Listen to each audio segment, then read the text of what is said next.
Hoje, a gente vai mergulhar fundo numa das maiores, se não a maior decisão financeira da vida de muita gente: comprar uma casa. Mas, olha só que interessante, a gente vai fazer isso usando como guia um documento de estratégia de vendas do próprio mercado imobiliário. É uma análise que revela o que de fato está em jogo na nossa cabeça nesse momento. Para começar, vamos lá. Uma pergunta que todo mundo já se fez. Tenta visualizar agora. Como é a casa dos seus sonhos? Pensa um pouquinho nos detalhes. O que vem à mente?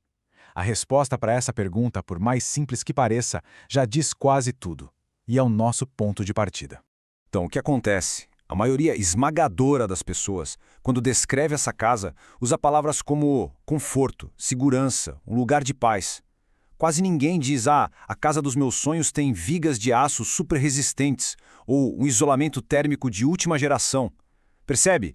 Esse contraste, esse abismo entre o desejo, que é totalmente emocional, e a realidade técnica do imóvel, é aí que mora todo o mistério. E isso já nos joga direto na primeira grande sacada dessa análise. O produto real que está sendo vendido numa transação imobiliária, bem, não são os tijolos. A casa, a estrutura física dela, as paredes, o teto, as janelas, tudo isso é, na verdade, um facilitador. Pensa nela como se fosse um recipiente, uma embalagem. É a casca que contém e protege o que realmente importa, que é a experiência de viver ali dentro. E aqui a gente chega no coração da coisa. A frase que resume tudo é essa: a gente não compra tijolos, a gente compra a promessa de memórias futuras. Ninguém entra no imóvel e pensa, nossa, que acabamento de gesso impecável. A pessoa se imagina ali montando a árvore de Natal com a família pela primeira vez, sabe? É um investimento totalmente emocional no futuro. Então, se a casa é esse facilitador, a gente pode pensar nela como um grande palco. O palco onde as cenas mais importantes da nossa vida vão acontecer. E é claro que o mercado imobiliário sabe disso e usa alguns gatilhos emocionais muito poderosos para se conectar com esses nossos desejos mais profundos. O primeiro gatilho é, nossa, esse é potentíssimo, porque ele vai direto num dos nossos instintos mais básicos e antigos. Ele representa a materialização da esperança.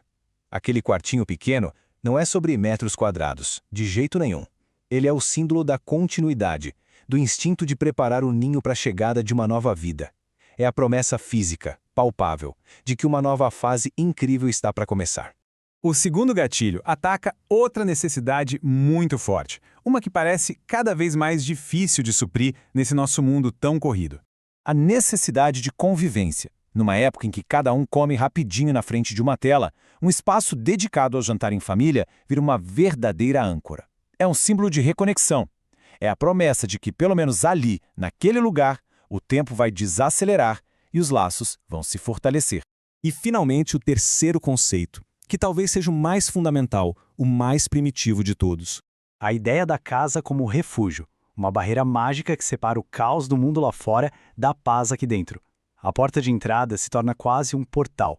Ela funciona como um escudo, não só físico, mas mental. É o lugar onde, em teoria, a gente pode baixar a guarda e deixar os problemas do lado de fora. Ok, mas esse palco não é mais o mesmo. A vida moderna mudou, e as nossas exigências sobre o que uma casa precisa ser mudaram de forma radical junto com ela.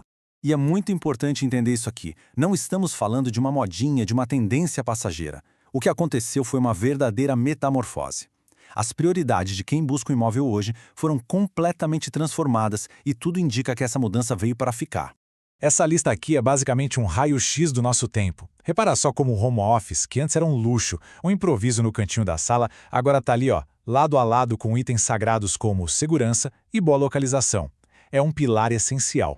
Isso tudo nos leva ao que o documento chama de a grande fusão. A nossa casa virou uma espécie de canivete suíço. Ela tem que ser, ao mesmo tempo, o nosso escritório super produtivo, o nosso clube de lazer e aquele refúgio de paz que a gente falou antes. Isso cria uma tensão enorme, porque agora o trabalho e o descanso acontecem no mesmo metro quadrado. Certo. Com tantas demandas, tantas vezes conflitantes, como é que se toma a decisão certa? Pois é, a análise também oferece uma ferramenta mental bem prática para ajudar a organizar as ideias. A ferramenta é essa tríade de perguntas. Funciona como um filtro, sabe? A primeira é totalmente racional. O que é inegociável? O que tem que ter? A segunda mexe com o nosso ego, com a fantasia. O que seria um diferencial? O que impressionaria as visitas? Mas a terceira, essa é a mais importante. Ela vai na alma da questão. O que de verdade traria conforto para você no dia a dia? O que faz aquele lugar ter cheiro de lar? No fundo, essa tríade é uma peneira. Ela ajuda a separar aquelas coisas que brilham os olhos na primeira visita, tipo uma área gourmet super chique que talvez você nem use tanto, daquelas qualidades mais silenciosas, que são as que de fato sustentam o nosso bem-estar com o passar dos anos. E ter essa clareza sobre o que a gente realmente precisa nos leva naturalmente à conclusão de toda essa análise, uma nova forma de enxergar o que significa investir em uma casa. Porque, ok, o compromisso financeiro é gigantesco, ninguém nega. Mas o ponto central aqui é que a compra de um imóvel é, acima de tudo, um investimento direto em qualidade de vida, em bem-estar diário, em segurança emocional. É um investimento no palco onde o seu futuro vai se desenrolar. O dinheiro, no fim das contas, é só ferramenta para isso. E tudo isso nos deixa com a pergunta para o futuro. Se as nossas casas tiveram que se adaptar tanto e tão rápido nos últimos anos, o que vem por aí? Será que o conceito de casa como algo fixo, rígido, vai mudar? Será que um dia teremos casas que se reconfiguram, que mudam fisicamente junto com as fases da nossa vida? Fica aí a reflexão.